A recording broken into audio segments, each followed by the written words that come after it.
뉴욕타임즈에 사람은 본능적으로 아름다운 물건에 손을 뻗는다 라는 연구 결과가 실린 적이 있습니다. 눈이 즐거운 것에서 끝나는 게 아니라 몸도 움직인다는 거죠. 오늘은 아름다움 하면 빼놓을 수 없는 다이아몬드 이야기를 해보려 합니다.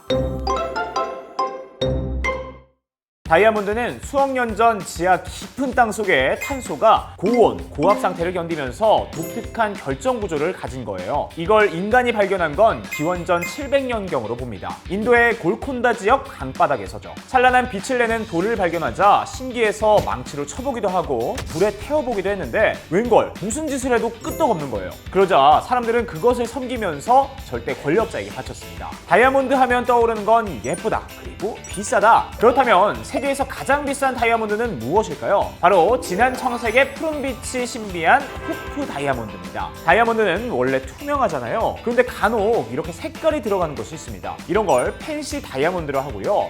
아주 귀해요. 호프 다이아몬드는 공식 가격은 없지만 우리 돈으로 약 3, 4천억 정도라고 합니다. 와, 정말 너무 사벽이죠? 영화 타이타닉에서 로즈가 약혼자에게 선물 받은 다이아 목걸이, 대양의 심장 혹시 기억하시나요? 그게 이 호프 다이아몬드를 모델로 한 겁니다. 그런데 이걸 가지려면 엄청난 강심장이 필요하다는데 돈만 있으면 되는 건 아니냐고요? 과연 그럴지 호프 다이아몬드 썰 풉니다.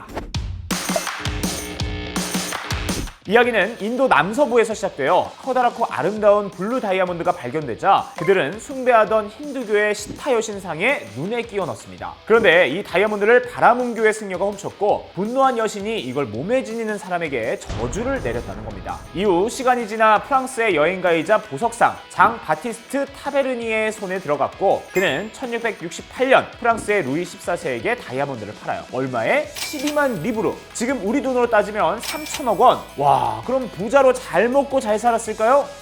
아니요. 들개 여러 마리에게 몸이 찢겨 죽은 것으로 전해집니다. 처음 블루 다이아몬드는 무려 112캐럿이었대요. 그리고 루이 14세가 살 때는 지금의 블링블링 광채도 없었죠. 하지만 Don't worry. 1673년 왕실 세공사 장피토가 짜잔! 67.5캐럿의 삼각형 배 모양으로 완성합니다. 그리곤 프렌치 블루라 부르며 아주 귀하게 여겼어요. 워낙 애지중지에 아껴 쓰느라 딱 한 번만 착용했대요. 하지만 그 후에 루이 14세는 1715년 천연으로 사망했고요. 이 다이아몬드를 종종 빌렸던 국무장관 니콜라 푸케도 쫓겨나고 무기징역에 선고됩니다. 다음 타자는 그 유명한 루이 16세와 마리 앙투아네트 부부. 그들은 단두대의 이슬로 생을 마감했죠. 블루 다이아몬드는 1792년 프랑스 대혁명 때 행방불명이 됐다가 한참이 지난 1830년 런던에서 새로운 모습으로 등장합니다. 영국의 대은행가 헨리 필립 호프가 9만 달러에 사들이면서 호프 다이아몬드라 부르기 시작했죠. 하지만 모양과 이름만 바뀌었을 뿐 불행은 계속됩니다. 호프에게 이 다이아몬드를 판 런던의 보석상 데이비드 에리아소는 곧바로 낙마사고로 죽었고요. 이런 엄청난 다이아몬드를 살 수 있을 만큼 거부였던 호프 집안의 재산도 한순간에 날아가 버렸습니다. 이렇게 부르는 계속 이어지다가 1910년 프랑스의 보석상 피에르 까르띠에가 다이아몬드를 사들여요. 예, 그 까르띠에 맞습니다. 그리고 1912년 초 미국의 재벌 상속녀 에벌린 월시 맥클레인에게 팝니다. 그녀는 호프 다이아몬드가 저주에 걸렸다는 이야기를 들었지만 무슨 자신감이었는지 자신에겐 오히려 행운을 줄 거라 믿었어요. 그런데 웬걸요? 남편은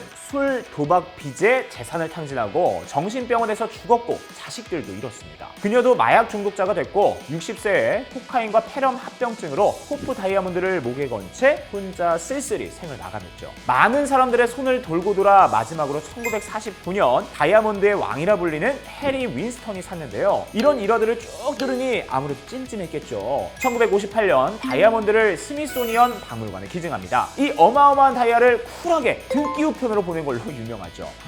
그런데 박물관에서 이거 보다가 우리도 저주 걸리면 어떡하죠? Don't worry, 걱정 마세요.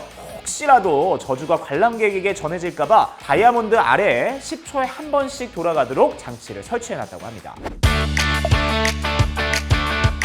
이런 무시무시한 전설을 가진 다이아몬드는 더 있습니다. 일명 저주받은 4대 다이아몬드라 부르죠. 하나씩 소개해드릴게요. 뭘 먼저 꺼내볼까나? 이번에도 약간 푸른빛이 나는 다이아몬드 얘기를 꺼내보겠습니다. 프랑스를 대표하는 보물 리젠트 다이아몬드입니다. 이것도 인도산. 1701년 안드라 프라데시 지방의 콜루 광산에서 한 노예가 발견했어요. 410캐럿이나 되는 원석이었으니 발견하자마자 직감했죠. 이건 보통 다이아몬드가 아니다. 갖고 달아나기로 결심합니다. 그러려면 그러려면 배가 필요했어요. 선장과 딜을 합니다. 이거 장난 아니지? 나 태워주면 이거 팔아서 돈 나눠줄게. 콜? 선장도 콜했죠. 그런데 믿을 사람 하나 없습니다. 선장은 노예를 죽이고 다이아몬드를 인도 상인에게 팔아버려요. 하지만 그 이후 선장은 죽인 노예의 환영에 시달리며 정신 이상 증세로 자살을 했다고 합니다. 시간이 지나 인도 포트 세인트 조지의 주지사인 토마스 피트가 당시 24,000파운드, 지금 우리 돈으로 약 52억 원을 주고 삽니다. 영국 런던으로 가져와 연마사 해리스에게 커팅을 맡겼고 지금의 140캐럿 영롱한 자태로 변신한 거죠. 그리고는 1717년 프랑스 루이 15세의 섭정이자 보석 수집가인 오를레앙 공작에게 13만 5천 파운드에 팔았습니다. 그러면서 이 다이아몬드의 이름은 왕을 대신해 나라를 다스리는 협정, 지배하다를 의미하는 리젠트가 돼요. 왕실로 들어왔으니 다음은 어떻게 됐겠어요?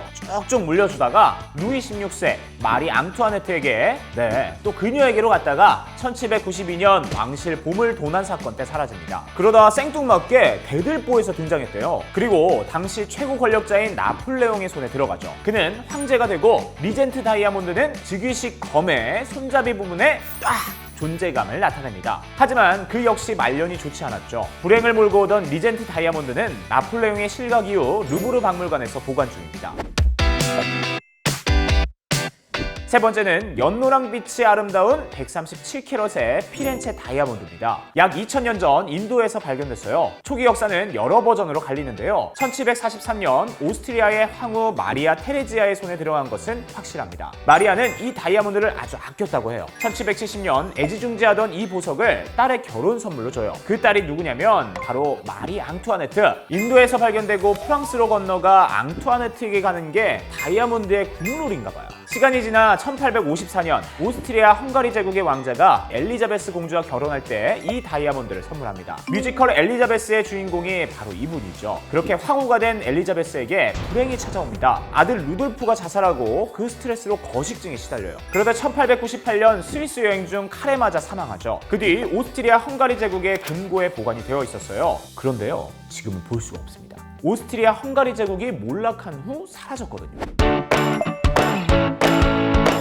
마지막 저주의 다이아몬드도 인도에서 태어났습니다. 인도가 이렇게 다이아몬드 맛집인 건 19세기에 남아프리카 공화국에서 광산이 발견되기 전까지는 다이아몬드가 인도에서만 채굴됐기 때문이에요. 복숭아 씨앗 모양의 완벽한 대칭을 자랑하는 55.23캐럿의 맑은 은백색 다이아몬드, 이름은 16세기 후반 터키 주재의 프랑스 상시 대사가 사면서 상시 다이아몬드라 붙여졌습니다. 이 다이아몬드는 어디로 가느냐? 왕의 모자로 갑니다. 상시가 빌려줬어요. 프랑스 앙리 3세는 이른 나이에 머리가 벗겨졌다고 해요. 머리를 감추려 모자를 즐겨 썼는데 상시 다이아몬드로 장식을 했습니다. 그런데 그는 37살에 암살당하죠. 다음 왕인 앙리 4세 때도 쭉 빌려 썼습니다. 아무래도 상시는 대인배인 것 같죠. 그래서 저주가 비껴간 걸까요? 앙리 4세는 57세에 암살당했지만 상시는 별 문제 없었습니다. 1664년 상시 다이아몬드는 엘리자베스 1세 여왕에게 판매되며 영국 왕실 소유가 됩니다. 그렇게 찰스 1세의 손에 들어갔는데 찰스 1세는 교수형을 당하죠. 그 이후 혼란스러운 나라 사정으로 그의 아들인 제임스 2세는 1688년 영국에서 쫓겨나 프랑스로 망명합니다. 그리고는 가난을 해결하기 위해 상시 다이아몬드를 마자린 추기경에게 25,000파운드에 팔죠. 마자린은 그의 왕에게 상시 다이아몬드를 전했다고 합니다. 이후 저주 다이아 국룰 루이 16세와 마리 앙투아네트가 갖게 됐고, 어떻게 됐는진 아시죠? 상시 다이아몬드도 왕실 보물 도난 사건 때 사라졌다가 1828년 다시 모습을 드러내요. 이후 러시아의 왕자 데미도프에게 8만 파운드에 판매됐는데 러시아 혁명이 일어났고 왕가는 죽임을 당하죠. 사심현 후 파리 박람회에 다시 모습을 드러낸 상시 다이아몬드,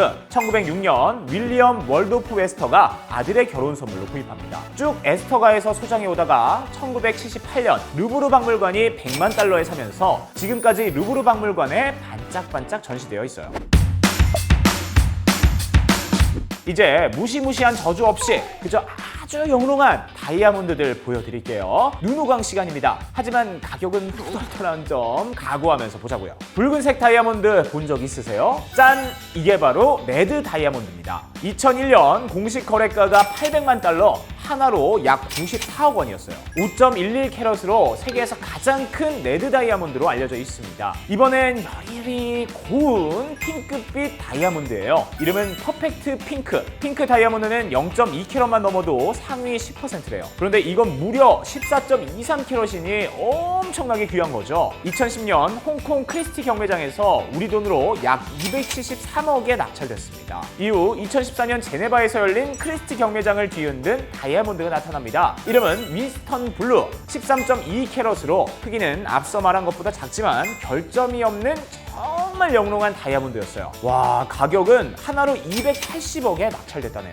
이번엔 크기로 이야기해볼게요. 지구에서 가장 큰 다이아몬드는 원석이 무려 3106캐럿이에요. 1905년 1월 남아프리카 공화국 트란스발주 컬리넌 프리미어 다이아몬드 광산에서 발견됐는데요. 처음 발견했을 때 이렇게 큰 게 다이아일 리 없다 생각할 정도였대요. 크기도 크기지만 불순물이 거의 없는 최상급이었죠. 이름은 광산의 이름을 따 컬리넌이라 붙였습니다. 이 다이아몬드는 1907년에 영국의 에드워드 7세의 생일 축하 선물로 보내져요. 역시 왕이 좋긴 좋네요. 이후 네덜란드로 옮겨져 당시 최고의 다이아몬드 커터인 아셔 형제에게 맡겨져 9개의 큰 조각과 96개의 작은 조각으로 분리됐어요. 9개의 큰 다이아몬드에는 1부터 9까지 번호를 매겼습니다. 그중 가장 큰 컬리넌 1은 530캐럿이에요. 아프리카의 커다란 별이라 불리는 컬리넌 1은 영국 대관식에서 사용하는 왕봉 손잡이에 세팅됐어요. 두 번째 큰 317캐럿의 컬리넌 2는 현재 영국의 왕관을 장식합니다. 왕실 보물로 런던 탑에 가면 둘 다 볼 수 있어요. 오늘 다이아몬드 눈으로 완전 플렉스 했는데요. 가장 마음에 드는 건 뭐였나요? 저는 아무래도 이 제일 큰 컬리넌 다이아몬드가 가장 마음에 드는데 지금부터 파이어! 열이라면 마련할 수 있을까요? 하지만 못 가져도 슬퍼할 건 없습니다. 전 이미 70kg짜리 보석을 갖고 있거든요. 바로 여기요. 오글거린다고요? 하지만 정말입니다. 다이아몬드의 가치가 높은 건 희귀하기 때문이에요. 만약 어디서나 흔히 볼 수 있다면 돌과 다름없겠죠. 저마다의 개성을 가진 우리 모두는 이미 그 어떤 다이아몬드보다 독특하고 귀한 보석이라는 것 잊지 마세요. 그럼 지금까지 다이아몬드 이게 뭐니였습니다.